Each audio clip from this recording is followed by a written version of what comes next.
Hello everyone, my name is Meet Jain and I am an equity research analyst at LKP Securities. Today I am here to discuss with you a multi-bagger stock idea on the occasion of Holi. The company I am about to discuss with you is the largest producer of basmati rice in India. Basmati is the king of rice, which is consumed by a majority of the population around the world.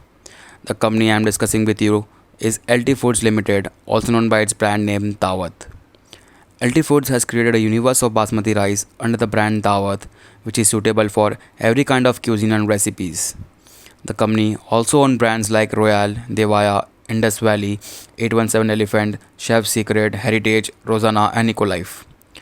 LT Foods has multiple state-of-the-art manufacturing and processing units in India and abroad, backed by an extensive distribution network to consistently expand its footprint. Not only the company is amongst the leading players in India, it is also the market leader in the US market with its Royal brand having more than 50% market share. LT Foods have diversified its market presence, having exports in more than 60 countries. The company derives 65% of its revenue from the international market. Varieties of basmati rice are sold at a higher price points in the international market, aiding the company in earning higher margins.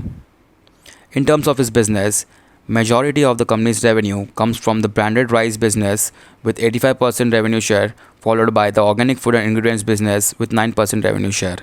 The third business segment of the company is the new product business, which the company has recently forayed into, providing a range of health and convenience products to its consumers.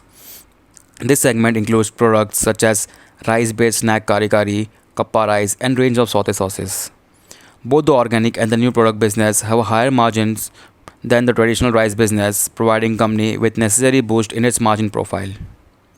In terms of financials, LT Foods has been consistently growing its revenue at a CAGR of 15% for the last 10 years, outpacing the industry growth. The company has a debt of around 1500 crores as on March 20, of which 85% consists of working capital borrowings. Basmati rice is a working capital intensive industry which requires the rice to be stored for approx 24 months to enhance its aroma and taste. LT Food as a company is reducing its working capital cycle over the years to free up more cash for utilizing it for the growth of the company, for the repayment of its debt, and for dividend payment. On the margin fronts, current EBITDA margin of the company is around 12%, which the company targets to sustain above 15% levels in the next few years.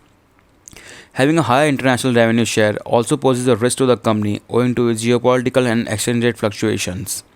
Yesterday, the US government proposed to impose tariffs up to 25% on around 40 Indian products, which also includes basmati rice. Implementation of this tariff will affect the company's revenue from the US market, and the quantum of which is not certain at the given point of time. Overall, the company is on a transformation journey from being a commodity business to a FMCG business. We expect a valuation re-rating for the company as an FMCG business on account of higher percentage sale from the branded and the value-added products. LT Foods farm to fork model will help the company in leveraging its immense brand power to move from a commodities business to a branded FMCG-like business. LT Foods, as current levels of rupees 56, has all the makings of a multi-bagger stock in the exciting consumer space, given its ability to expand global footprints. Our research report on LT Foods explains the journey of the company in detail, and I urge you all to read it so as to get a sense of its business model and potential going forward. Thank you everyone for listening in.